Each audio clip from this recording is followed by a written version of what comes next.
এই কাহিনীটি আজকের দিনে না তুলে ধরলে হয়তো একেবারেই বেমানান হয়ে যাবে। জীবনে প্রথম এবং হয়তো শেষবারের জন্য অনেক খোশামত করে তারানাথকে তার বাড়ির থেকে ডেকে আনতে পেরেছিলাম কিশোরীর মেস সংলগ্ন ক্লাবঘর নবজাগরণী সঙ্গে। এবং শুধু ডেকে এনেছিলাম তা নয়, একই সঙ্গে অর্জন করেছিলাম এক অত্যাশ্চর্য অভিজ্ঞতা। ক্লাবের এক চিলতে মাঠে আসন্ন কালীপূজার প্যান্ডেল প্রস্তুতির কাজ চলছে গোটা দিন ধরে। সন্ধ্যাবেলা বাড়ি বাড়ি ঘুরে চাঁদা তোলার পর যখন অন্যান্য সদস্যরা নবজাগরণী সঙ্গের ফাটল ধরে যাওয়া মেঝের ওপরে বসে চাঁদার পয়সার হিসেব তুলছে, পুজো বাবদ সংরক্ষিত করে রাখা নতুন ডায়েরিতে, ঠিক তখনই আমরা এলাম ক্লাবে। যদিও কিশোরী আগের থেকেই বলে রেখেছিল যে এই সময়েই আমরা আসব। ক্লাবের ছেলেরা তারানাথকে সাদরে আপ্যায়ন জানিয়ে একটা চট পেতে দিল মেঝেতে। তারানাথ বলল, আরে আরে, এত ব্যস্ত হতে হবে না। সারা দিন পরিশ্রম করছো তোমরা, তার উপর আমরা এসে আবার ব্যস্ততা বাড়িয়ে দিলুম। খারাপ লাগছে এটা ভেবে যে এত দূর থেকে তোমাদের এখানে এলাম, কিন্তু কোনো রকমের আর্থিক সহযোগিতা এখন করতে পারছি না। আমি কিশোরীকে বলেছি দিন দুয়েকের মধ্যে ওর হাত দিয়ে পাঠিয়ে দেব কিছু পয়সা, অবশ্য আমার সামর্থ্য মতো। কেমন? ক্লাবের বিশু শিকদার হলো সম্পাদক, আমাদেরই বয়সী কিন্তু শান্তশিষ্ট এক যুবক সে। তারানাথের কথা শুনে সে বললে, আরে এখানে এই ক্লাবে আপনি এসেছেন এটাই আমাদের কাছে অনেক। কিশোরীর মুখে আপনার ব্যাপারে আমরা কম শুনেছি নাকি। এই পরে চটটা ভালো করে বাদ দেখি। আজকের মতো যখন কাজ শেষ হয়ে গেছে তখন একটা গপ্পের আসন না জমালেই নয়। আসুন না, বসুন বসুন বসুন ঠাকুরমশাই বসুন।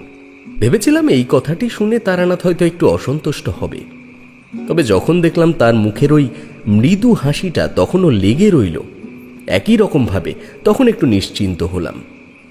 ক্লাবের মাঝে টান টান করে চট পাতবার পর আমরা সকলে তারানাথকে একপাশে বসিয়ে তার সামনে গুছিয়ে বসলাম।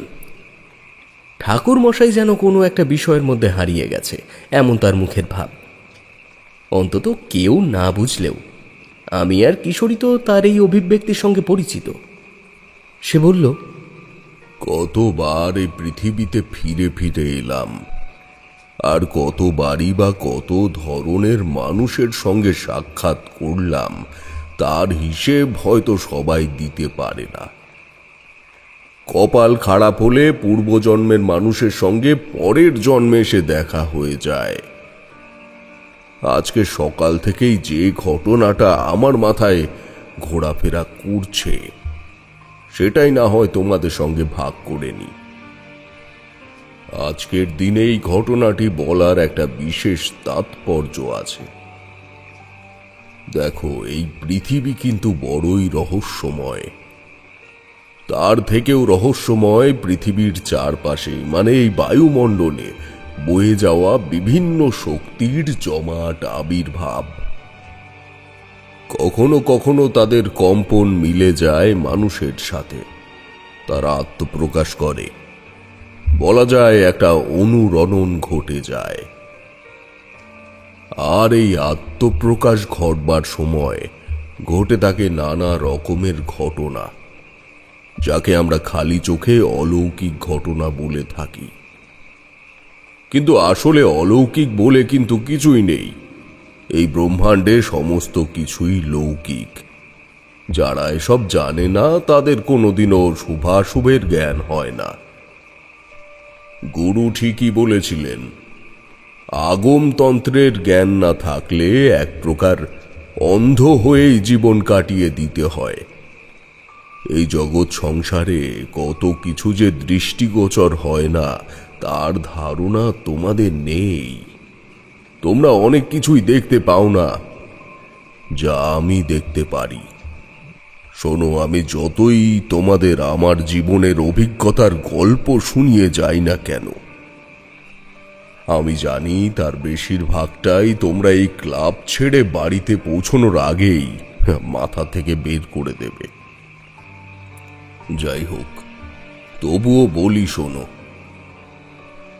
তখন আমার যুবক বয়স, গুরুর সন্ধানে এদিক ওদিক ঘোরাঘুরি করি। দু একটা যজমানের বাড়িতে পুজো পাঠের কাজও করেছি। সেবার বর্ধমানের এক যজমানের বাড়িতে শ্রাদ্ধের কাজ ছিল। সেই কাজে বসা থেকেই আমার শরীর ও মনে এক অদ্ভুত ভাব কাজ করছিল। মনে হচ্ছিল কেউ যেন আমায় ডাকছে, কেউ যেন আমায় কিছু সংকেত পাঠাচ্ছে, কোনো অশুভ সংকেত। আমি বারবার চোখ বন্ধ করে মনোসংযোগ করার চেষ্টা করছি, বারবার শ্রাদ্ধের কাজে মন দেওয়ার চেষ্টা করছি, কিন্তু কি যেন একটা হচ্ছে। যাই হোক, কাজটা কোনো রকমে শেষ করে আমি সেই দিনটা সেই গৃহস্থের ঘরেই থেকে গেলাম। কিন্তু মনের এই অশান্তি, এই অস্বস্তি ভাবটা যেন কিছুতেই যায় না। পরদিন ভোর হতেই সব জিনিসপত্র নিয়ে বের হলাম বাড়ির উদ্দেশ্যে। বেশ কয়েক মাইল হেঁটে ফেলেছি, কি দারুণ তেষ্টাও পেয়েছে, সঙ্গে খিদেও পেয়েছিল। এদিকে চৈত্র মাসের সূর্য যেন স্বাভাবিকের তুলনায় বেশি তেঁতে উঠেছে। একটা নদীর ধারে বটগাছের নিচে গিয়ে বসলাম একটু জিরিয়ে নিতে। খুব সুন্দর ঠান্ডা হাওয়ায় মন প্রাণ একেবারে জুড়িয়ে এলো। আমি পুঁটলি খুলে মুড়ি বাতাসা চিবুতে চিবুতে ভাবতে লাগলাম, এই যে আমার মনের এই অস্বস্তিটার কারণটাই বা কি। ভাবতে লাগলাম, কেই বা আমাকে ডাকছে, কি বা বলতে চাইছে সে। এসব ভাবতে ভাবতে কখন যেন চোখ দুটো লেগে এসেছিল আমার। কিন্তু ঘুমের মধ্যে আমি যা দেখলাম, তাকে তাকে স্বপ্ন বলবো নাকি আমার সেই ইঙ্গিত, স্পষ্টভাবে তা বলতে পারবো না। এই অবধি বলে তারানাথ থামল।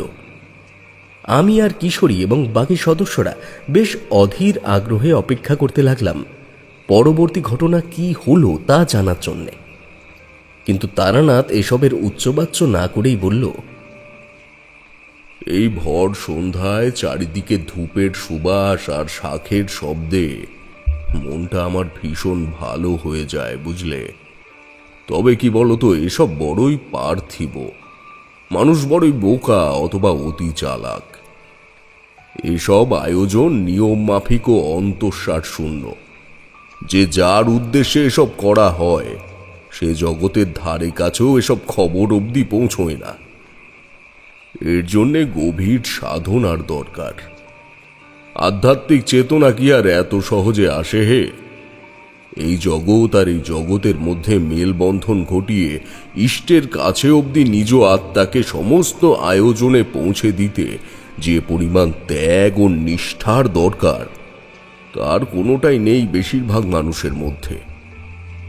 মানুষ ক্রমশ বড়ই বন্দী হয়ে পড়েছে এক ইট কাঠ পাথরের দুনিয়াতে। তাই তো এত হানাহানি। কিন্তু ঠাকুরমশাই তো অন্য প্রসঙ্গ। আর এই বিষয়ে আলোচনা না হয় হবে একদিন, এখন আপাতত কাহিনীটা হোক না। কিশোরী অধৈর্য হয়ে এই কথা বললেও বটে, কিন্তু আমি জানি তারানাথ যখন একবার তার গল্পের বা অভিজ্ঞতার ঝুলি খুলেছে, তখন কোনো কথাই সে একেবারে অকারণে বলছে না। নিশ্চিত গভীর কিছু যোগসূত্র আছে। কিশোরীর কথা শুনে তারানাথ কিছুক্ষণ চুপ করে থেকে বলল, দাও দেখি একটা সিগারেট দাও।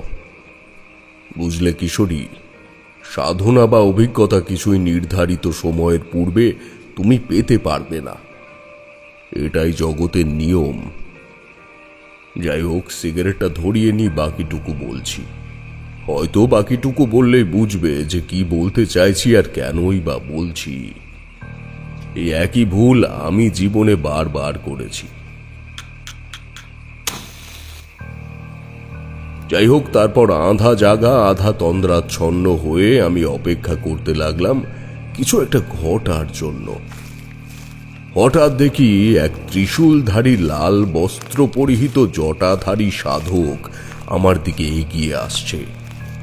তার চারপাশে এক অদ্ভুত আভা, মৃদু হাসি, মুখে বড় বড় কাঁচা পাকা দাড়ি, ঠোঁটে তার রহস্য মাখানো। সে ধীরে ধীরে এগিয়ে আসছে আমারই দিকে। আমি নড়াচড়া করবার ক্ষমতাও হারিয়ে বসে আছি তার দিকে তাকিয়ে। সে কেবল এগিয়েই আসছে না, সাথে যেন নিয়ে আসছে পৃথিবীর বহুদিনের জমাট এক অন্ধকার। তার পেছনে ফাঁকা মাঠ, দূরে গায়ের ছোট ছোট বাড়ি ঘর, পেছনের গাছপালা, বাতাসের ঢেউ তোলা নদীর মতো সবই গ্রাস করছে ওই অন্ধকার। সে যতই এগিয়ে আসতে লাগলো তত আমি অনুভব করতে লাগলাম আমি যেন ধীরে ধীরে হারিয়ে যাচ্ছি অন্য কোনো এক অপার্থিব জগতে। আমার এই পার্থিব শরীর, আমার আত্মা সব যেন হারিয়ে যাচ্ছে কালের গহ্বরে। সেই দিব্য পুরুষ এক জমাট অন্ধকার বয়ে আমার থেকে এক হাত দূরে যখন দাঁড়ালেন, তখন উত্তেজনা আর ভয় মিশ্রিত এক অদ্ভুত অনুভূতি আমার মনের ভেতরটাকে দখল করে নিল নিমেষেই। সেই সাধক দিব্য পুরুষ আমার দিকে তাকিয়ে বললেন, বৎস, অসম্পূর্ণ কাজের অনুমতি এই ব্রহ্মাণ্ড তোমাকে কেন, কোনো সজীব জাতিকেই দেয় না। আমি তার গুরুগম্ভীর গলার শব্দে হতচকিত হয়ে চুপ করে বসে থাকলাম কিছুক্ষণ। আমি বুঝতে পারলাম না সেই সাধক পুরুষ কি বলতে চাইছেন। কিছুক্ষণ পর বললাম, আমি তো তেমন কিছু করেছি বলে মনে পড়ে না। সেই সাধক পুরুষ এবার অট্ট হাসিতে ফেটে পড়লেন। বললেন,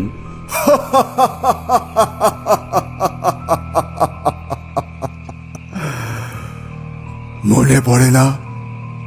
মনে পড়ে না সেই চম্পক জঙ্গল?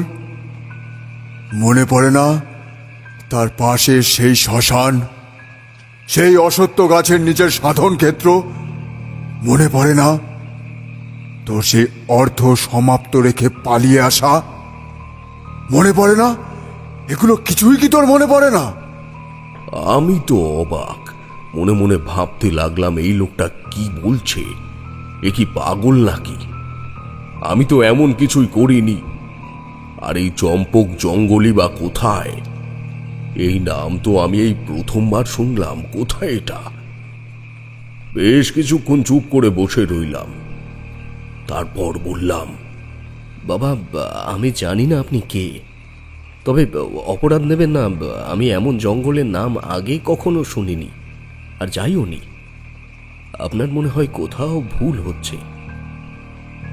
বাবা, আমি কিনা এই সাধনার জন্য কতবার বাড়ি ছেড়েছি, কত গুরু সন্ধান করেছি, আপনি কিনা বলছেন আমি পালিয়েছি। আমার ভুল? ওরে অবোধ, শোন, আমি যা বলছি ঠিকই বলছি। নিম্নমার্গের মানুষজন আমাকে ঠাওর করতে পারবে না তা তো জানা কথা। তবে হ্যাঁ, শোন, মানুষ তো নিমিত্ত মাত্র, তার দেহের বর্ণের ভিতরের আত্মাই তো অবিনশ্বর, আর সেই সর্বস্ব। তার কর্মযজ্ঞের হিসাবের খাতাটা অবিরত চলতে থাকে। মাফ করবেন বাবা, আমি আপনার কথা কিছুই বুঝতে পারছি না, আমাকে একটু বুঝিয়ে দিন দয়া করে। ওরে মূর্খ, আমি যে সাধনার কথা বলছি তা তোর তৃতীয় জন্মের অপূর্ণ কাজ, আর তোর তো এখন সপ্তম জন্ম। স্থূল দেহধারী এমন মানব দেহে আবদ্ধ আত্মা তোর, কিভাবেই বা স্মরণ করবি সেই সাধনা? খুবই স্বাভাবিক। মাঝের এই সবকটি জন্মেই তোর সুযোগ ছিল অর্ধ জাগ্রত পিশাচকে তুষ্ট করার, কিন্তু তুই তো প্রতিটা বারেই ব্যর্থ হলি। তবে এটা বলে রাখি, এই সপ্তম জন্মেও যদি তুই ব্যর্থ হোস তবে তোর মুক্তি নেই। এই পৃথিবীর মায়াজালে আবদ্ধ হয়ে কাটিয়ে দিতে হবে তোকে আরো 1000টা বছর, আর সেই 1000টা বছর হবে তোর জীবনের সবচেয়ে কষ্টকর মুহূর্ত। তাই আর দেরি না করে, যে সুযোগ আবার আসতে চলেছে সেটাকে গ্রহণ কর। তুই পিশাচ সিদ্ধ হয়ে পিশাচকে তুষ্ট কর। না বাবা, আপনার কোথাও ভুল হচ্ছে। আমি এমন কোনো কাজ করেছি বলে তো আমার মনে পড়ে না। আমি তো গুরুর সন্ধান করতে করতে অনেকটা সময় কাটিয়ে ফেললাম, এখনো সঠিক গুরুর সন্ধানই পেলাম না। আমি কি সাধনা করব বলুন দেখি? আর কোথায় বা যাব? আর কোথায় বা সেই চম্পক অরণ্য? কিভাবেই বা পিশাচকে তুষ্ট করব? মূর্খ বালক, আমার ভুল। তুই দেখতে চাস সেই দৃশ্য? দেখতে চাস তোর তৃতীয় জন্মের সেই ব্যর্থ সাধনা রাতটা? দেখ দেখ তবে। উঠে সেই সাধক আমার দিকে এগিয়ে এলো আরো। তার পেছনের জমাট অন্ধকারটা যেন আমায় ঢেকে ফেলল। বাম হাতের বৃদ্ধাঙ্গুলিটা আমার কপালে ছুঁয়ে সে ডান হাতে ধরা ত্রিশূলটা উঁচিয়ে বিড়বিড় করে কিছু মন্ত্র বলতে লাগলো। কোনো একটা ক্লান্তিকর আবেশ যেন আমাকে গ্রাস করে ফেলতে লাগলো ধীরে ধীরে। আমার চোখে নেমে এলো অন্ধকার। আমি চোখ বন্ধ করে ফেললাম। আমি অনুভব করলাম আমি কিছু একটা উঁচু নিচু জিনিসের উপরে বসে আছি। কিছুক্ষণ পর দেখতে পেলাম আমি বসে আছি এক নির্জন শ্মশানে, আর সেই সাধক আমার সামনে বসে আমার দিকে তাকিয়ে। শিরশির করে বাতাস বইছে, সে বাতাসে পচা মানুষের মাংসের গন্ধ। সামনে দাউ দাউ করে জ্বলছে আগুন, চারিদিকে ছড়ানো খাবারের উচ্ছিষ্ট আবর্জনা, বিষ্ঠা। সে বিষ্ঠা মানুষের কি না জানি না, হতেও পারে। গুলিয়ে উঠতে লাগলো আমার সবকিছু। আমি অনুভব করলাম আমি যার উপরে বসে আছি সেটা একটা মানুষ। আঁতকে উঠলাম। কি ভয়ানক ঘৃণা ও ভয় মেশানো সেই অনুভূতি। আমি ভালো করে তাকিয়ে দেখলাম আমি যে মানুষটির ওপরে বসে আছি সেটি একটি মৃত, পচা গলা উলঙ্গ মহিলার মৃতদেহ। বয়স আন্দাজ করার উপায় নেই। শরীরের বিভিন্ন জায়গায় খসে খসে পড়ছে তার মাংস, তবে মুখটা এখনো অক্ষত। এক মায়া জড়ানো হাসি তখনও তার ঠোঁটের কোণে লেগে আছে। সামনে বসে সেই সাধকটি আমার দিকে তাকিয়ে মিটিমিটি হাসছে। আমি এক নাগারে উচ্চারণ করে চলেছি পিশাচ সাধনার সেই ভয়ঙ্কর মন্ত্র।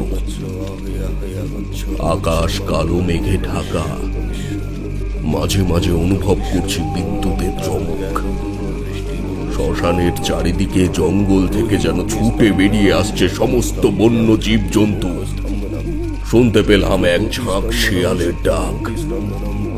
মাথার উপর যেন শকুনের দল প্রচন্ড যন্ত্রণায় ছটফট করছে। আমি এক মনে পাঠ করে চলেছি মন্ত্র। হঠাৎ আমার মাথার উপরে উড়ন্ত শকুনের দল এসে বৃত্তাকারে ঘুরপাক খেতে লাগলো। ওই ভয়ঙ্কর পরিস্থিতিতে আমি আঁতকে উঠলাম, চোখ খুললাম। সেই সাধক আমার দিকে বিস্ফারিত দৃষ্টিতে তাকিয়ে রয়েছে। সেই ইশারায় বারণ করলো নড়াচড়া করতে আমায়। আমি আবার চোখ বন্ধ করলাম। আমি অনুভব করলাম মৃতদেহটি যেন নড়ে চড়ে উঠছে আমার নিচে। আকস্মাৎ দুম করে একটা শব্দ হতেই চোখ খুলে যা দেখলাম তাতে আমি চোখ বন্ধ করে নিতে বাধ্য হলাম। সেই সাধক ওই মৃতদেহের মাথায় ত্রিশূলের আঘাত করে সেটি ফাটিয়ে দিয়েছে, আর গল গল করে বেরিয়ে আসছে কালচে দুর্গন্ধযুক্ত তরল। আমার মুখে সেই সাধক তরল কিছু একটা মরার খুলির পাত্র দিয়ে খাইয়ে দিতে লাগলো। সম্ভবত সেটি সুরা। আমি চোখ খুলে দেখলাম তার হাসি যেন আরো চওড়া হচ্ছে। আমার সমস্ত শরীর গিনগিন করতে লাগলো। একটা মানুষ কিভাবে এতটা নৃশংস আর ঘৃণ্য কাজ হাসি মুখে করতে পারে সে কথা ভেবে আশ্চর্য হলাম। আমি মনে মনে নিজেকেই দোষী ঠাউরে আফসোস করতে লাগলাম এই প্রকার সাধনা করতে আসার জন্যে। সামনের জঙ্গল থেকে যেন ছুটে বেরিয়ে আসতে লাগলো হিংস্র পশুর দল। এক ঝাঁক কুকুর বা শেয়াল জাতীয় জীব জ্বলন্ত চোখ নিয়ে আমার দিকে তাকিয়ে থমকে দাঁড়িয়ে আছে, যেন তারা এখনই ঝাঁপিয়ে পড়তে চায় আমার উপরে। ভয়ে আমার গলা শুকিয়ে উঠতে লাগলো। মাথার উপরে উড়ন্ত শকুনের দল যেন আরো কিছুটা নেমে এসেছে নিচে। বাতাসের পচা মাংসের দুর্গন্ধটা যেন বেড়ে উঠেছে আরো। আমি আর পারছিলাম না, উঠে যাওয়ার উপক্রম করতে লাগলাম, কিন্তু সেই সাধকের বাধায় আমি তা পারলাম না। সে তার বলিষ্ঠ হাত দিয়ে আমার কাঁধ চেপে রেখেছে। তারপর সে বলল, কোথায় কোথায় পালাচ্ছিস তুই? জেগে উঠেছে পিশাচের দল, ঘিরে আছে তারা আমাদের। এই সময় তুই এই মন্ত্রপুত সীমানা পেরোলেই শেষ করে দেবে ওরা তোকে।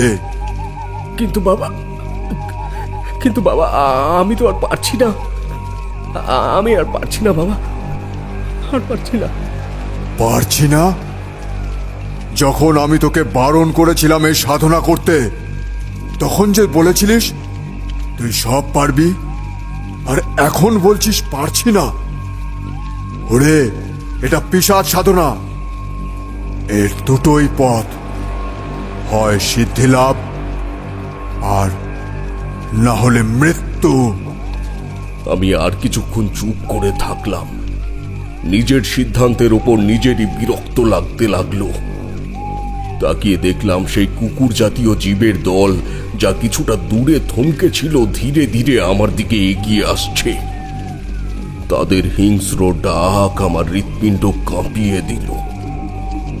মাথার উপরে শকুনগুলো মাথা থেকে 1 ফুট দূরে যেন নেমে এসেছে। তারা আমায় ঠোকর দিতে লাগলো। আমি প্রচন্ড যন্ত্রণা অনুভব করলাম। যজ্ঞের আগুন দাউ দাউ করে জ্বলে উঠল, আর সেই সাধক এবার মন্ত্রপাঠ শুরু করলো। মাথা ফাটা পচা গলা দেহ নিয়ে সেই মৃতদেহটা যেন উঠে পড়তে লাগলো। আমায় যেন ফেলে দিতে চায় সে তার শরীরের ওপর থেকে। আমি তাও প্রাণপণে ভয়ে চুপচাপ বসে রইলাম, গায়ের সর্বশক্তি লাগিয়ে।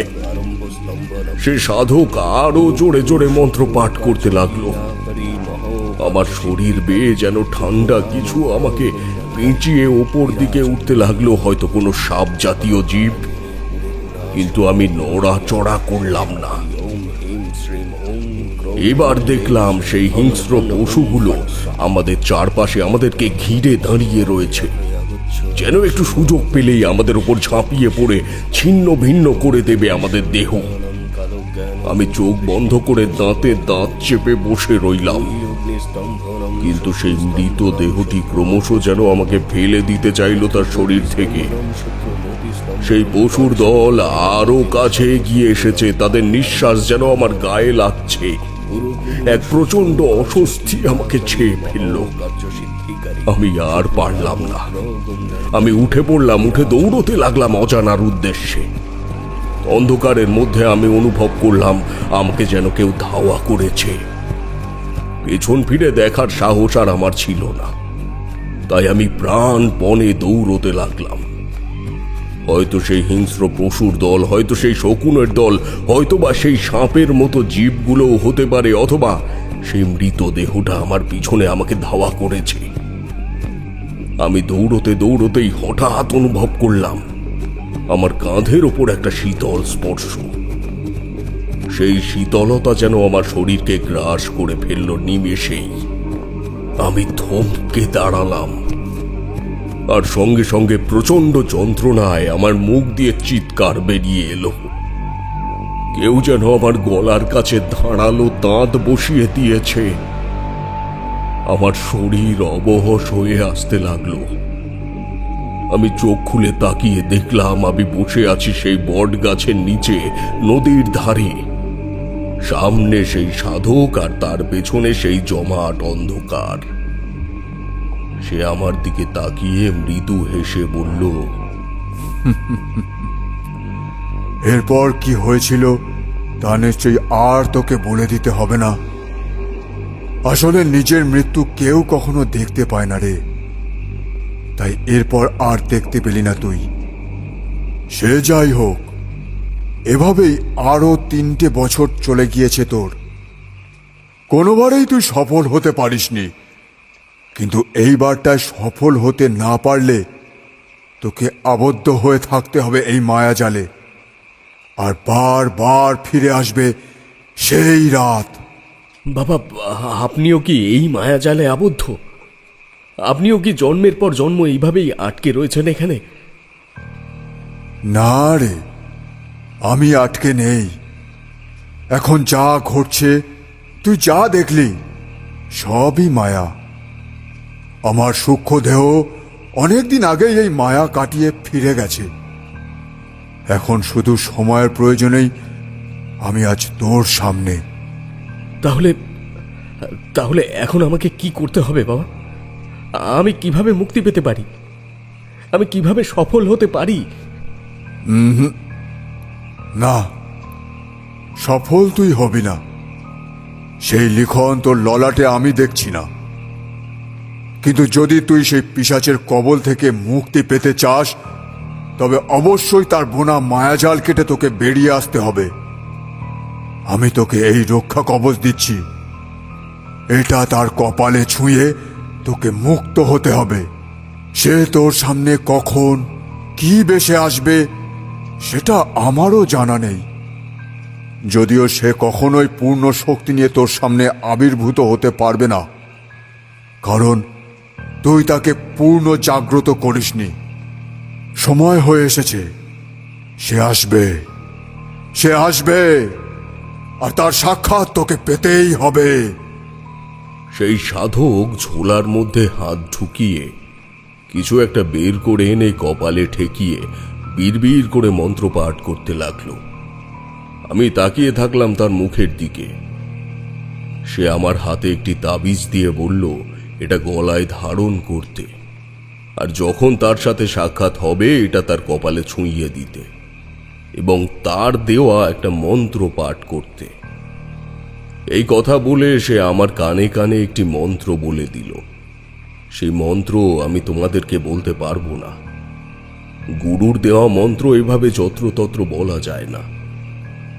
যাই হোক, হঠাৎই যেন একটা দমকা বাতাস আমার শরীরে স্পর্শ করলো। আমি চোখ মেললাম, দেখলাম কেউ কোথাও নেই। আমি একা বসে আছি সেই নদীর ধারে, আর আমার হাতে সেই সাধকের দেওয়া তাবিজ। আমি চারিদিকে দেখলাম, ডাকলাম বাবা বাবা বলে, কিন্তু কেউ কোথাও নেই। আমি এটাকে একটা স্বপ্ন বলে উড়িয়ে দিতাম যদি না সেই তাবিজটা আমার হাতে থাকতো। সেই তাবিজটা গলায় পড়তে পড়তে মনে মনে নিজেকে তৈরি করতে লাগলাম আসন্ন বিপদের সম্মুখীন হয়ে দাঁড়ানোর জন্য। ঠিক এই সময় ক্লাবের ন্যাপলা এলো হাতে একটা মুড়ির ঠোঙা নিয়ে। আমাদের এই গল্পে কিছুটা ছেদ পড়ল। মুড়ির ঠোঙাটি একেবারে আমাদের মাঝখানে রেখে সে এক্ষণে জমিয়ে বসল। কিশোরী অধৈর্য হয়ে বলল, ঠাকুরমশাই, তারপর কি হলো? দেখা পেলেন সেই অর্ধজাগ্রত পিশাচিনীর? জন্ম জন্মান্তরের বয়ে বেড়ানো সেই পাপকে কি এত সহজে মেটানো যায়? দেখা তো পেতেই হতো। ও যে আমার ললাটের লিখন ছিল। যাই হোক, নাও, এখন তোমরা একটু মুড়ি মাখা খাও। তোমাদের বন্ধু নিয়ে এসেছে, আগে খাওয়া দাওয়া সেরে নাও, তারপর না হয় শুনবে। হ্যাঁ, সে কোন রূপে ধরা দিল আপনার কাছে ঠাকুরমশাই? আর কিভাবেই বা মুক্তি পেলেন? আমি যখন ব্যস্ত ছিলাম ইহলোকে আমার সাধনার জীবনযাপনে, আমারই ভুলে জেগে ওঠা সেই পিশাচিনী তখন হয়তো অন্য লোকে বিরাজ করছিল। কিন্তু ওই যে ললাটের লিখন আর সময়ের বন্ধন, এ তো আর খণ্ডন করা যায় না। তাই আমাদের দেখাও হলো, কিন্তু তার রূপ যৌবন কোনোটাই পিশাচিনীর মতো ছিল না তখন। আবার এক মায়ার বন্ধনে আমি আবদ্ধ হলাম। তাহলে বলি শোনো। এরপর কেটে গিয়েছিল বেশ কিছুদিন। আমি যথারীতি বাড়িতেই কদিন কাটিয়ে হাঁপিয়ে উঠেছিলাম। মাথার মধ্যে ঘুরছিল সেই সাধকের বলে দেওয়া কথাগুলো, কিন্তু কিভাবে যে সেই বিপদের দর্শন পাব এবং কিভাবেই যে আমি মুক্তি পাব তার কোনো পথ আমি খুঁজে পাচ্ছিলাম না। এর মধ্যে নদিয়ার এক যজমানের বাড়িতে ছিল অন্নপ্রাশনের অনুষ্ঠান। সেটা সেরে যখন আমি বাড়ি ফেরার পথ ধরেছি, এক জঙ্গলাকীর্ণ নির্জন স্থানে দেখি এক অপরূপা সুন্দরী, ওই বছর 21-এর একটি মেয়ে একা একা জঙ্গলের ভেতরে প্রবেশ করছে। মনে কিঞ্চিত কৌতূহল হলো। দেখে তো মনে হয় না কোনো দরিদ্র পরিবারের বধূ। সর্বাঙ্গ ভর্তি ছিল অলংকারে, কাঁধে ছিল একটি ঝোলা। আমি ভাবলাম সাংসারিক কলহের কারণে হয়তো মেয়েটি গৃহত্যাগী হয়ে জঙ্গলে বসবাসের জন্য এসেছে।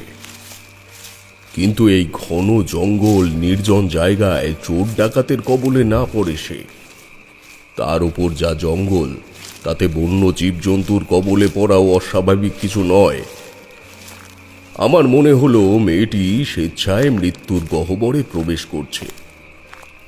কেন জানি না, মেয়ে বলেই কিনা অথবা সুন্দরী মেয়ে বলেই কিনা তাকে সাহায্য করার আমার কেমন একটা বাসনা হলো। আমি এগোতে থাকলাম কিছুটা তফাত রেখে তার পিছনে পিছনে। সে মহিলা ঘন জঙ্গলের ভিতরে ঢুকে যেন মিলিয়ে গেল। আমি কিছুটা আশ্চর্যই হলাম। এই সামান্য তফাতে একটা জলজ্যান্ত মানুষ এভাবে যে হারিয়ে যেতে পারে তার ধারণা ছিল না। বেশ খানিকটা জায়গা জুড়ে এদিক ওদিক খুঁজতে লাগলাম সেই মেয়েটিকে। এইভাবে আমিও জঙ্গলের অনেকটা গভীরে প্রবেশ করে ফেলেছি। পায়ের শব্দ শুনে পিছন ফিরে তাকাতেই দেখলাম সেই মেয়েটি আমার একেবারে পেছনে এসে দাঁড়িয়েছে। আমি বললাম, আপনি কে? আর কেনই বা এই ঘন জঙ্গলের মধ্যে একা একা প্রবেশ করছেন? কোথায় থাকেন? চলুন আপনাকে বাড়ি দিয়ে আসি। এ জায়গা আপনার জন্য নিরাপদ নয়। হঠাৎ সেই মেয়েটির নুপুরের শব্দ থেমে যায়। সে পেছন ফিরে দাঁড়ায়, আমিও থমকে দাঁড়াই। কয়েক মুহূর্ত দাঁড়িয়ে থাকার পরে হঠাৎই সেই মেয়েটি আমার দিকে ঘুরে তাকায়। ওহ, কি বলবো তোমাদের, তার সেই রূপ আর ডাগর চোখের চাহনি যেন আজও আমার মনে লেগে আছে। ঠোঁটের কোণে সেই মায়াবী হাসি যেন শত জন্মের পুণ্যের ফল। আমি অবাক হয়ে তাকিয়েই থাকলাম। আমার কথা বলার আর দরকার ছিল বলে মনেই হচ্ছিল না, কিন্তু মনের মধ্যে কেবলই হতে লাগলো এই মুখ যেন আগে কোথাও দেখেছি, কিন্তু কোথায় দেখেছি ভাবতে ভাবতে যে কিছু মুহূর্ত কেটে গেল সেটা আমি বুঝতেই পারলাম না। সেই মেয়েটি নুপুরের তাল ঠুকে ধীর পায়ে ক্রমশ জঙ্গলের ভিতরে প্রবেশ করছে। আমিও এগোতে শুরু করলাম তার পেছন পেছন। সে ক্রমশ গভীর অরণ্যে প্রবেশ করছে আর মাঝে মাঝে পেছন ফিরে তাকাচ্ছে। তার যৌবন যেন আমায় হাতছানি দিয়ে ডাকছে। কোথায় যাচ্ছি, কেন যাচ্ছি, সামনের ওই মহিলাই বা কে, এর কিছুই আমার জানা ছিল না। কেবল আমার মনে হচ্ছিল আমি যাচ্ছি এবং এই যাওয়াটাই আমার একমাত্র কাজ। বেশ কিছুটা জঙ্গলের ভিতরে যাওয়ার পর হঠাৎ একটা পুরনো কুঠির আমার চোখে পড়ল। তার সামনেটা বেশ কিছুটা জায়গা জুড়ে পরিষ্কার করে ঝাড় দেওয়া, কিন্তু সেই কুঠিরে কেউ আছে বলে আমার মনে হলো না। ওই মেয়েটি যে কুঠিরের ভেতরে প্রবেশ করে আমার দিকে তাকিয়ে মুচকি হেসে হেসে দরজাটা বন্ধ করে দিল, সেটাও আমার দৃষ্টিগোচর হলো না। আমি কিংকর্তব্য বিমহুরের মতন হয়ে দাঁড়িয়ে রইলাম সেই কুঠিরের উঠোনে। তখন বেলা কত তা জানা নেই, কিন্তু সূর্য আকাশে থাকলেও গভীর জঙ্গলের নিশ্ছিদ্র নিস্তব্ধতায় ঝিঁঝির ডাক শুনতে পেলাম। আমার কি করা উচিত? আমার চলে যাওয়া উচিত নাকি এখানে থাকা উচিত তা আমি বুঝতে পারলাম না। তাছাড়া আমিই বা কেন এলাম ওই মেয়েটির পেছনে? এলাম তাকে সাহায্য করতে নাকি তার রূপে মোহিত হয়ে? দাঁড়িয়ে দাঁড়িয়ে এই সবই ভাবছি, হঠাৎ ধীরে ধীরে সামনের দরজা খুলে গেল। ওহ, আমার চোখ যেন ঝলসে গেল সামনাসামনি সেই মেয়েটিকে দেখে। রক্ত বস্ত্র পরিধান করে এসে বেরিয়ে আসছে আমার দিকে, মুখে সেই মায়াময় হাসি। আমি তন্ময় হয়ে তাকিয়ে রইলাম। তখন যুবক বয়স, অমন সুন্দরী মহিলার প্রতি যে তীব্র আকর্ষণ, তা ভাবলাম ওই কারণে হয়তো তার পিছু পিছু এসেছি। এসব কথা আমার তোমাদের সামনে বলতে বাধা নেই। সে আমার কাছাকাছি এগিয়ে এলো। আমি আর তাকিয়ে থাকতে পারলাম না, চোখ নামিয়ে নিলাম। আমার দিকে তাকিয়ে সে হাসি মুখে বলল, অনেকদিন গেল, আসতে এত দেরি করলে যে? আমি তো অবাক। মনে মনে ভাবতে লাগলাম, এই মেয়ে সব কি বলছে? আমি আসতে দেরি করলাম? আমার কি আসার কথা ছিল নাকি? আমায় ভেল কি দেখাচ্ছে না তো? আমি কিছু মুহূর্ত নীরব ভাবনার মধ্যেই থেকে গেলাম। এবার সে বলল, আসলে মানুষের পথভ্রষ্টতা মানুষের আত্মাকে স্থূল করে দেয়। তোমার হয়তো মনে নেই, কত জন্মের পূর্ব থেকে আমরা একে অপরকে চিনি। কত পুরাতন আমাদের আত্মিক সম্পর্ক, কত পুরাতন আমাদের বন্ধন। আর সেই বন্ধনের জোর এত বেশি যে তুমি না জানলেও এই সপ্তম জন্মে আবার আমার কাছে এসেছো, আবার সেই একই জায়গায় যেখান থেকে তুমি আমাকে ফেলে প্রাণ ভয়ে দৌড় দিয়েছিলে। দেখুন, আপনার কোথাও ভুল হচ্ছে। আমি আপনাকে সাহায্য করার জন্যই তো এলাম। আপনি যাকে ভাবছেন সে হয়তো আমি নই। আমি দেখলাম আপনি জঙ্গলের মধ্যে একা একা প্রবেশ করছেন, তাই ভাবলাম কোনো বিপদ আপদ হতে পারে। হ্যাঁ, একজন মেয়ে এই গভীর জঙ্গলে ঘুরছেন, বন্য পশুরা আক্রমণ করতে পারে, চোর ডাকাতও আসতে পারে। কেবলমাত্র সাহায্য করার উদ্দেশ্যেই আমার এখানে আসা। সেই মেয়েটি আমার দিকে বেশ কিছুক্ষণ তাকিয়ে হাসিতে হঠাৎ ফেটে পড়ল। তারপর বলল, তুমি বিপদের কথা বলছো? গত 3টে জন্ম আমি এই স্থানেই কাটিয়েছি, শুধু তোমার অপেক্ষায়। তুমি তো আসোনি। বদলে গেছে পৃথিবী। মরেছি, জন্মেছি, সব ছেড়ে এখানে এসে অপেক্ষা করেছি। তুমি আসোনি। আজ বিপদের ভয় করছো তুমি? আর যখন শ্মশানে আমার শরীরে অর্ধজাগ্রত পিশাচ প্রবেশ করেছিল, তখন তো আমায় ফেলে তুমি পালিয়েছিলে। তারা এসে যখন আমার পচা গলা মাংসটা খেয়েছিল, তখন তো ফিরেও তাকাওনি। যদিও আমার প্রাণটা তোমার সাধনার জন্যই উৎসর্গ করেছিলাম। হঠাৎ যেন আমার চারপাশ থমকে গেল। চোখের সামনে যেন এক এক করে ভেসে উঠতে লাগলো সেই সব বীভৎস দৃশ্য, সেই অচেনা সাধকের দেখানো বীভৎস দৃশ্য যেগুলো আগে তোমাদের বললাম। আমার গা আবার কিনকিন করে উঠল। আমার আর একটা জিনিস মনে হতেই শিরদাঁড়া বেয়ে একটা হিমেল রক্তের স্রোত বয়ে গেল।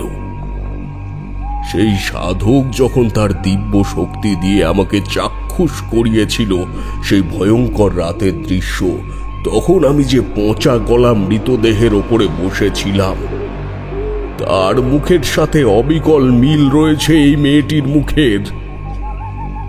আমি স্থির দৃষ্টিতে তাকিয়ে রইলাম সেই মেয়েটির মুখের দিকে। চিনতে পারলে? আমি রুক্মিণী। মনে পড়ল কিভাবে নিজের সাধনার জন্য আমার প্রাণ কেড়ে নিয়েছিলে তুমি। তারপর অসম্পূর্ণ সাধনায় আমি বারবার জন্ম নিয়েছি আর বারবার মরেছি।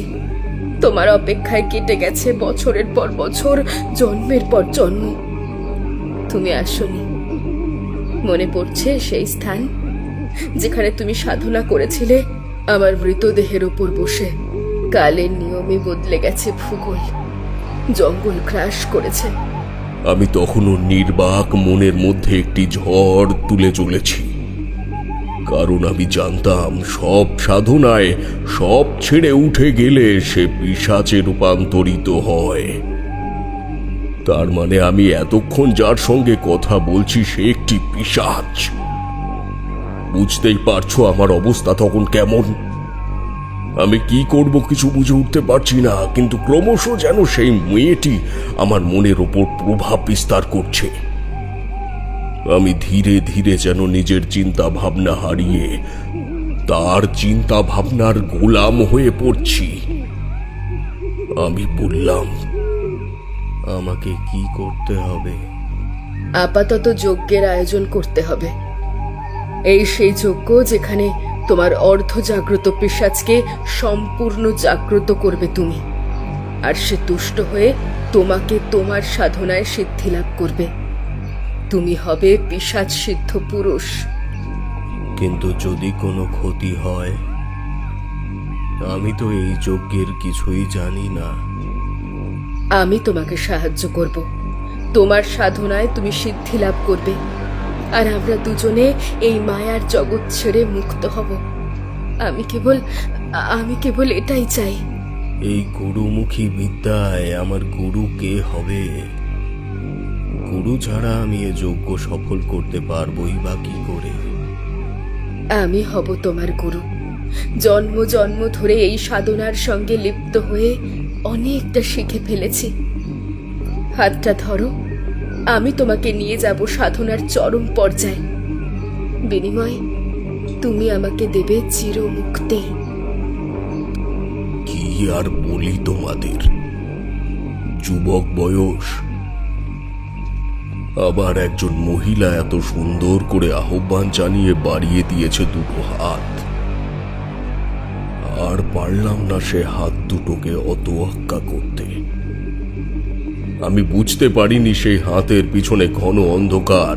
আমি বুঝতে পারিনি কোন জন্মের এমন এক নিম্ন সাধনার কথা বলে আমায় এক বিপদের মধ্যে নিয়ে যাওয়া হচ্ছে। আমি ধরলাম তার দুই হাত, আর সাথে সাথে জঙ্গল যেন আন্দোলিত হতে লাগলো। একটা শকুন আকাশ কালো করে ঘন মেঘের মতো ছুটে এলো। আমি এক ভাঙাচোরা মূর্তির মতো দাঁড়িয়ে থাকলাম। বেশ বুঝতে পারলাম আমার চিন্তা ভাবনার দখল নিচ্ছে কোনো অশুভ শক্তি। আমি আর পারলাম না, চোখটা বন্ধ করে নিলাম। নাকে এলো ভ্যাপসা মরা পচা গন্ধ। এক পাল জানোয়ার যেন দূরে পালাতে থাকলো প্রাণ ভয়ে। আমি ধীরে ধীরে এলিয়ে পড়তে লাগলাম। এই কথা বলে তারানাথ কিছুক্ষণ থামল। মাথায় বিন্দু বিন্দু ঘাম, যেন সেই ভয়ঙ্কর পরিস্থিতি সে চাক্ষুষ করতে পারছে। আমি আর কিশোরী এবং বাকি সদস্যরা প্রত্যেকেই উদ্গ্রীব হয়ে তাকিয়ে রয়েছি পরবর্তী অংশ কি হলো তা জানবার জন্যে। তারানাথ ঘটি থেকে কিছুটা জল খেয়ে একটু শান্ত হয়ে বসল। কিশোরী বলল, তারপর আপনার সাধনায় সিদ্ধিলাভ হলো? আর সিদ্ধি লাভ? অধৈর্য না হয়ে তাহলে শোনো। তোমাদের হয়তো জানা নেই, পিশাচ তন্ত্র হলো একটি অতীব নিম্নমানের তন্ত্র সাধনা। এই সাধনায় যখন পিশাচিনী জাগ্রত হয় তখন কানে কানে এসে কথা বলে, জিজ্ঞাসু সকল বিষয়ের উত্তর দেয়। বিনিময়ে তাকে সর্বদা সন্তুষ্ট করতে হয় সব রকম ভাবে, এমনকি শারীরিক মিলনেও। এটা আসলে এক প্রকার খুবই নিম্নমানের একটা সাধনা। যে পিশাচ সিদ্ধ পুরুষ, সে যদি পিশাচিনীকে সন্তুষ্ট করতে না পারে তাহলে সেই পিশাচই তাকে হত্যা করে। এদিকে তোমরা তো জানোই, সব সাধনার মূল ব্যাপারটাই হলো যদি সব ছেড়ে সাধক উঠে যায় তাহলে সেই সব ভয়ঙ্কর এক পিশাচে রূপান্তরিত হয়, এবং যতক্ষণ না সেই সাধককে হত্যা করে ততক্ষণ সে শান্ত হয় না। আর তার জন্যেই সে ছলা কলায় সাহায্য নিতে পারে। তাহলে আমার অজান্তেই আমি তখন এমন এক বিপদের মধ্যে গিয়ে দাঁড়িয়েছিলাম যে আমার মৃত্যু অনিবার্য। কেবল একদিক থেকে নয়, দুই দিক থেকেই আমি বিপদের মুখে, এবং দুই দিকের পরিণতি এটাই যে আমার মৃত্যু হতেই হবে। যদিও তখন আমার বিচার বুদ্ধি সবই লোপ পেয়েছে। আমি আবার আগের মুহূর্ত পর্যন্ত যা উপলব্ধি করতে পারলাম তা হলো আমাকে ঘরের মধ্যে নিয়ে যাওয়া হচ্ছে অতি যত্নে। তারপর আমার আর কিছুই মনে নেই। যখন জ্ঞান ফিরল তখন দেখলাম আমি যৎসামান্য লজ্জা নিবারণের মতো রক্তবস্ত্র পরে যজ্ঞের আগুনের সামনে বসে আছি। সামনে সেই মেয়েটি, অর্থাৎ রুক্মিণী। দাউ দাউ করে আগুন জ্বলছে চারপাশে। এখানে ওখানে ছড়ানো মরা মানুষের মাথার খুলি, রয়েছে যজ্ঞের সমস্ত উপকরণ। গহীন জঙ্গলের ভেতর এক নির্জন অন্ধকার রাতে ঝিঁঝির ডাকের সঙ্গে মিশে যাচ্ছে তার একটানা মন্ত্র পাঠের শব্দ। আমি তন্ময় হয়ে তাকিয়ে রইলাম তার মুখের দিকে। মনে হতে লাগলো রুক্মিণী অতি উচ্চ মানের সাধিকা। আমি যেন ধীরে ধীরে উপলব্ধি করতে লাগলাম আমরা কেবল দুজন নয়, সেখানে ধীরে ধীরে উপস্থিত হচ্ছে আরো অনেকজন, কিন্তু তারা দৃশ্যমান নয়। বাতাসও ভারী হয়ে আসতে লাগলো। ঝোড়ো বাতাসের সঙ্গে ক্রমাগত ভেসে আসতে লাগলো এক বিকট দুর্গন্ধ, আর তাতে আমার যেন দম বন্ধ হয়ে আসতে লাগলো। আমি অনেক কষ্ট করে তাকে বললাম আমাকে কি করতে হবে। সে কোনো কথার উত্তর না দিয়ে আমার দিকে তাকিয়ে মুচকি হাসল। যজ্ঞের বিভিন্ন আচার সে সম্পূর্ণ করতে লাগলো। জঙ্গলের গভীর থেকে ভেসে আসতে লাগলো ক্রমাগত শেয়ালের ডাক, আর তার সাথে মিশে যেতে থাকলো কোনো এক অচেনা হিংস্র পশুর ডাক।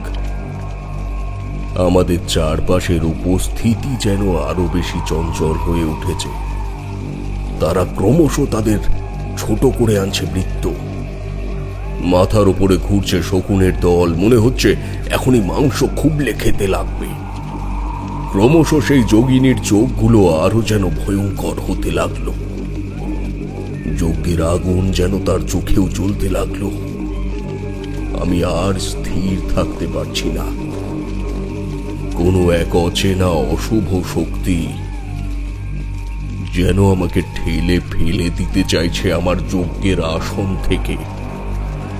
হঠাৎ সেই সাধিকা হাত বাড়িয়ে আমার হাত দুটো ধরল আর জোরে জোরে মন্ত্র পাঠ করতে লাগলো।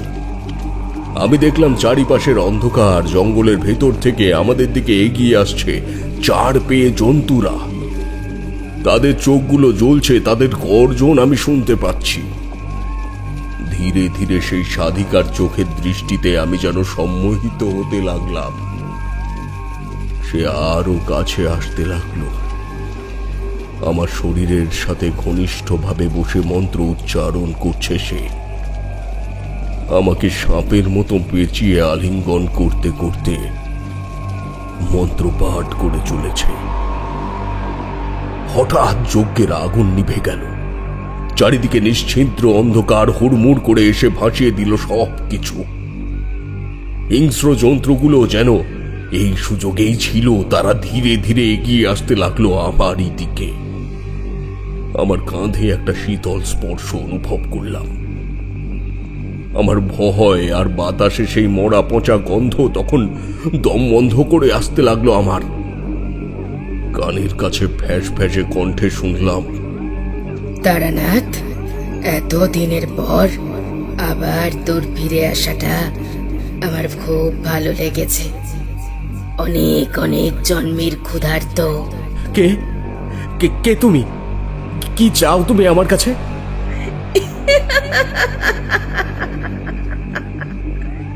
পিশাচকে জাগ্রত করে এখন বলছিস কি চাই?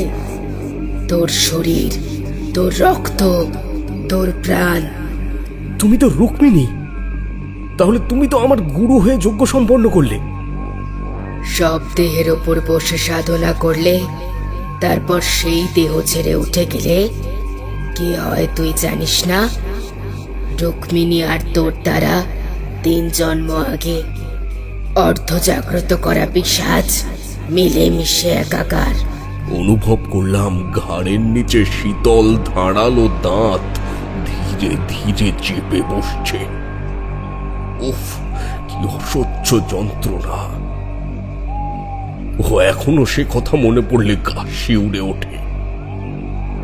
আশেপাশে জন্তুগুলো তাদের শিকার হাতছাড়া হচ্ছে দেখে আরো বেশি গর্জন করছে। শকুনের ডানার ঝাপটে আমার শরীরে ক্ষত হয়ে রক্ত পড়তে লাগলো। অনুভব করলাম সেই রক্ত শীতল লম্বা জিভ দিয়ে চেটে খাচ্ছে সেই পিশাচিনী। আমি ছটফট করতে লাগলাম প্রচন্ড যন্ত্রণায়। আমায় সাপের মতো পেঁচিয়ে ধরতে থাকলো সে আরো শক্ত করে, ছলনাময়ী। আমার দেহ অবশ হয়ে আসতে থাকলো। আর জীবিত থাকার কোনো আশা নেই। এবার ঠাঁই হবে আমার ওই নরক লোকে। ঠিক সেই সময় হঠাৎ একটা বিদ্যুৎ যেন আঁচড়ে পড়ল মাটিতে। ঘর ঘর শব্দে গর্জন করে উঠল সেই পিশাচিনী। আমায় ছেড়ে দিল সে, কিন্তু যন্ত্রণা আমার একটুও কমেনি। আমি যন্ত্রণায় ছটপট করতে করতে এলিয়ে পড়তে লাগলাম মাটিতে। দূরে দেখলাম হালকা নীল আলোয় নক্ষত্রের মতো জ্বলজ্বল করছে একটা সাধকের ছায়ামূর্তি। এই তো সেই সাধক যে আমাকে তাবিজ দিয়েছিল, যে আমাকে মুক্তির পথ বলেছিল। আমি আজও জানি না আমার সাথে তার কোন জন্মের পরিচয়, জানি না কেন তিনি জন্মে জন্মে এসেছেন আমাকে রক্ষা করতে। তবে তিনি এসেছেন। হঠাৎ চকিত ত্রিশূল উঁচিয়ে বজ্র কণ্ঠে সে বললে, ওরে পিশাচ, 3 জন্ম আগেও তোকে আটকেছিলাম। সেই দিনও তোকে বলেছিলাম এর ক্ষতি আমি তোকে করতে দেব না। তাও তুই এত জন্ম ধরে এর ক্ষতি করার জন্য অপেক্ষা করে আছিস। ও, আবার তুমি এসেছো। এ আমার শিকার, ওকে দিয়ে আমার পিপাসা মেটাতেই হবে। আমিও রক্ত পান করব, এটাই জগতের নিয়ম। আমি অনেক আগেই ওকে শেষ করে দিতাম, ওর রক্ত পান করে তৃপ্ত হতাম। কিন্তু কিন্তু সেটা তুমি করতে দাওনি। ওকে রক্ষা কবচ দিয়ে আটকেছ। যখন সে কবচ ভেঙে আমি শিকার তৈরি করলাম, তখন তুমি আবার আমাকে বাধা দিচ্ছ। আমি জন্ম জন্ম ধরে অপেক্ষা করে আছি এই দিনটার জন্য। আমার মুক্তির দিন, আমার তৃপ্তি লাভের দিন। আমি ওর পূর্ব জন্মের কোনো ভুলের শাস্তি এই জন্মে দিতে দেব না। ওকে আমি বলেছিলাম ওর অসম্পূর্ণ কাজ সম্পূর্ণ করে মুক্তি লাভ করবে, কিন্তু তুই তা হতে না দিয়ে ভুল করেছিস। তুই ছলনা করে ওকে টেনে নিয়ে এসেছিস এই জায়গায়। তুই ওকে মিথ্যে প্রতিশ্রুতি দিয়ে নিজের স্বার্থ মেটাতে এসেছিস। আমার কোনো ভুল নেই। আমার প্রাণটা গিয়েছিল তোমাদের ওই ঘৃণ্য সাধনার জন্যে। সেটা ভুল নয়। জন্ম জন্ম ধরে আমি কালের চক্রবুহে আটকে আছি, সেটা ভুল নয়। তোর মুক্তির পথ আমি তোকে বলেছিলাম, তুই সে কথা শুনিসনি। তোর প্রাণ সাধনার কারণে যায়নি, এটা মনে রাখিস। তোর নিজের ভুলে গেছে, নিজের পাপে গেছিল। আমি তোকে সাবধান করেছিলাম, দেখ তুই আর নিজের পাপের বোঝা বাড়াস না। আমার সাবধান? কি করবে তুমি? আমার স্থূল দেহটাই ধ্বংস করতে পারবে, কিন্তু আমি এখন আর সাধারণ নই। সপ্তম জন্মের পরে তোর আর স্থূল দেহ পাওয়া সম্ভব নয় রে। এই অভিশপ্ত স্থানে বছরের পর বছর ঘুরে যুগের পর যুগ অতৃপ্ত পিশাচিনী হয়ে বন্দী থাকবি তুই।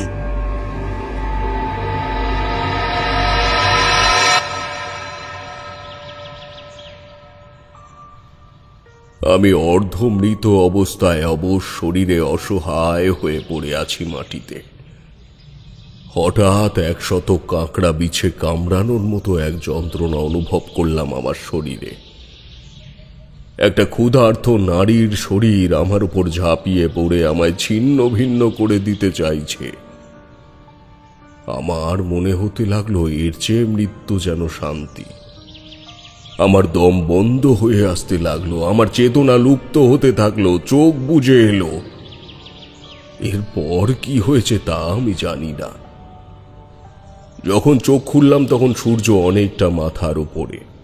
পাখিদের কোলাহলে সমস্ত জঙ্গল একেবারে সরব হয়ে উঠেছে। হরিণের দল ছাড় বেঁধে চলেছে দূরে, সম্ভবত পাশের কোনো নদীর তীরে, কারণ জ্ঞান ফেরা মাত্রই আমি নদীর কোলাহল শব্দ কানে পেয়েছি। বুনো ফুলের গন্ধে মনটা ভালো হয়ে গেল। আমি উঠে বসলাম। গত অভিশপ্ত রাতের সমস্ত চিহ্ন, যেমন যজ্ঞের কুণ্ডি, চন্দন টুকরো, সব আশেপাশে ছড়ানো তখনও। কিছু দূরের পর্ণকুটিরটার দিকে তাকিয়ে আঁতকে উঠলাম। সেটা যেন আমার দিকে তাকিয়ে দীর্ঘশ্বাস ছাড়ছে। আমি আর এক মুহূর্ত সেখানে দেরি না করে উঠে পালিয়ে এলাম সেখানের থেকে। এই অবধি বলে তারানাথ থামল, একটু দম নিয়ে আবার বলল, এখন তোমাদের মনে হতেই পারে কেনই বা তোমাদের এই ঘটনা এখন বললাম। বলার কারণ একটাই, এই যে পিশাচিনীর কথা শুনলে, সে তো যুগের পর যুগ সেখানে বন্দী হয়ে রইল। সে কি সর্বদাই সেখানে সমস্ত জীবকুলের উপরে অত্যাচার করে তৃপ্ত হবে? উত্তর হলো না। এই বিশ্বের নিয়মই এটা। কোনো কোনো শক্তি কোনো কোনো সময়ে, অনুকূল সময়ের সন্ধিক্ষণে জাগ্রত হয়ে নিজের অস্তিত্বের জানান দেয়। ওই যে পিশাচিনী জন্ম জন্মান্তরের অপেক্ষার কথা বলল, তাহলে কি তার ওই সত্তা সবসময় জাগ্রত ছিল? একদমই সেটা নয়। বিশেষ বিশেষ কিছু তিথিতে ওই সকল আত্মারা স্থূল দেহ অধিকার করে নিয়ে তার অস্তিত্বের জানান দিতে চেষ্টা করে, তার অসম্পূর্ণ কাজ সম্পূর্ণ করতে চায়। যাক, আর এসবের বর্ণনা দিয়ে তোমাদের অবিশ্বাসী মনকে কুলসিত করব না। এই বুড়োটাকে সময় দিচ্ছ, এটাই আমার কাছে কত। তবে হ্যাঁ, এই যে প্রকারের আত্মাদের কথা শুনলে, তাদের জন্য কিন্তু সব থেকে প্রশস্ত তিথি কিন্তু এই দিনটাই, অর্থাৎ এই ভূত চতুর্দশীর রাতটাই। আজ আর বেশি দেরি করো না তোমরা। রাত এখন প্রায় 10টা বাজতে চলল। চলো কিশোরী, বিভূতি, এবার বাড়ি যাই। বাড়ি গিয়ে আবার রাতের খাবারের ব্যবস্থা করতে হবে। খুব শীঘ্রই আবার প্রজেক্ট পাসিং শো শুরু হচ্ছে, সামনে অনেক কাজ। সবাই তৈরি থেকো কিন্তু।